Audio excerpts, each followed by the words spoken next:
Patton, movie review. So, if you're not familiar with this movie, it's a classic. The movie itself is a historical biopic. It's about General Patton, who was one of the U.S. generals during World War II.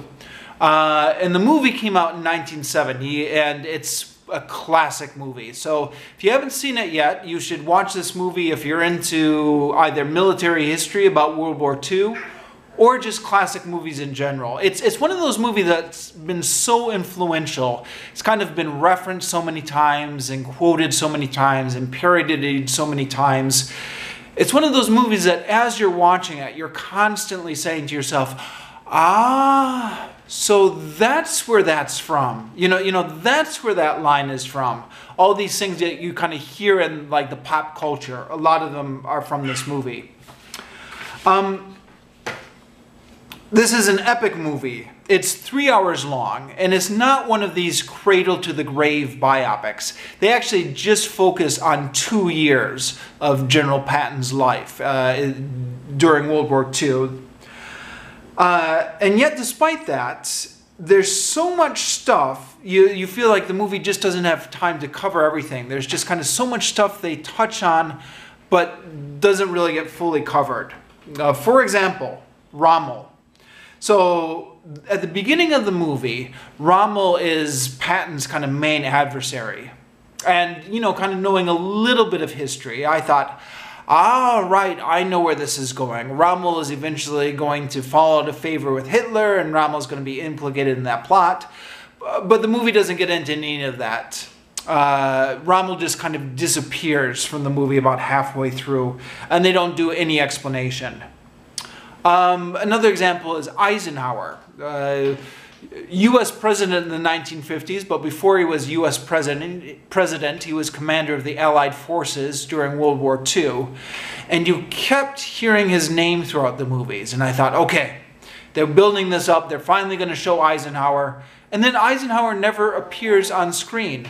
Maybe just, again, because he's one of those people that they didn't have time to show, or I don't know, maybe because Eisenhower's face was so recognizable after being U.S. president, they didn't want to portray him. Or, I've got another theory here, and maybe this is a little bit crackpot, but I remember a point my literature professor made in Hamlet. In Hamlet, there was this character of Fortinbras who was kind of overshadowing the whole play. He was always like on the verge of like invading, but like you never actually saw him kind of come in until like the very end. And I almost kind of wondered if like Eisenhower was supposed to be like Fortinbras, just kind of like this name that was kind of overshadowing everything, even though you never even saw him. I almost wonder if that was like intentionally an homage to Hamlet, or maybe I'm just reading too much into it. I don't know. Despite all the stuff that gets cut out of this movie, they do have a lot of scenes of Patton just standing around looking tough, or Patton, looking at the soldiers marching with dramatic music. So that kind of stuff maybe could have been cut out if the filmmakers were more concerned about putting in more historic details. But obviously they weren't. They were more concerned with image and kind of this image of Patton looking really cool. And, for the look they were going for, they definitely pulled it off. There are a lot of battle scenes in this movie. It's a World War II movie after all. As with a lot of these war movies, the battle scenes do get a little bit repetitive after a while. And this movie came out in 1970. So, after we've seen really intense war scenes like Saving Private Ryan, it's hard to look at these old battle scenes from these older movies the same way. I think they've kind of lost their ability to shock us now, but presumably maybe they were shocking at the time. For all the attention that the battle scenes get, though, for me, what was really interesting about this film were the behind-the-scenes politics. It turns out there was a fair amount of politicking in this kind of Allied command. So General Patton had a rivalry with the British commander Montgomery. Eisenhower was struggling to hold the coalition together. And then there was this bizarre incident, which was a real historical detail, where Patton slapped a soldier at one point, and it almost ruined his career. I mean, he almost got sacked for that. So to kind of, I mean, it's interesting, kind of these small little things that kind of alter the way military history turns out. Now, the slapping incident, I already kind of knew about it because it had gotten parodied in The Simpsons.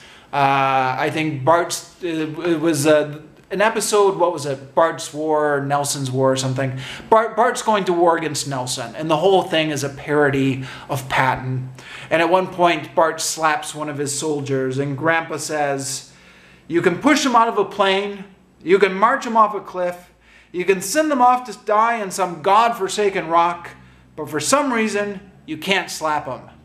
And I always thought that quote must have been like a quote from somewhere. I didn't think that was a Simpsons original. But actually that quote is not in the Patton movie anywhere. So I don't know where that comes from. Maybe that was just kind of made up for The Simpsons. If somebody knows where that's from, let me know, I guess. But yeah, anyways, a classic movie. If you haven't seen it already, it's well worth seeing.